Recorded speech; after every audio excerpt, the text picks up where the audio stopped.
The people of Yemen have suffered unbelievable misery after more than 3 years of unrelenting war.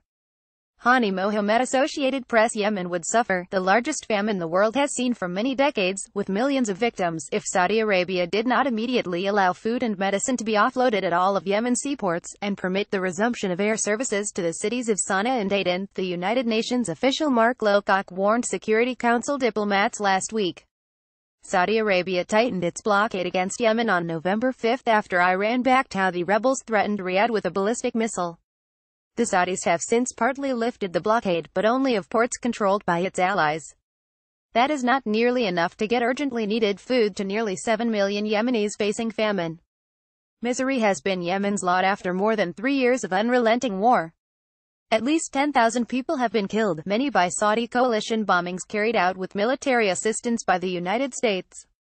A raging cholera epidemic has sickened some 900,000 people, and 17 million Yemenis are now completely dependent on humanitarian aid for survival.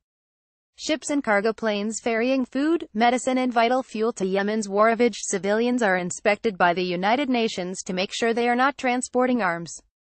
Impeding humanitarian assistance and using famine as a weapon are war crimes, and Saudi Arabia must realize that the world is finally taking notice. On Monday, the United States Congress passed a resolution denouncing the targeting of Yemeni civilians and calling for all parties involved to increase efforts to adopt all necessary and appropriate measures to prevent civilian casualties and to increase humanitarian access.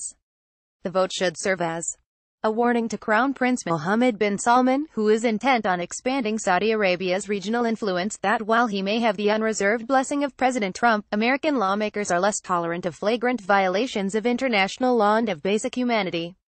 The only way to end the Yemeni people's hell is for Congress and the United Nations to keep pressing all parties for a political solution.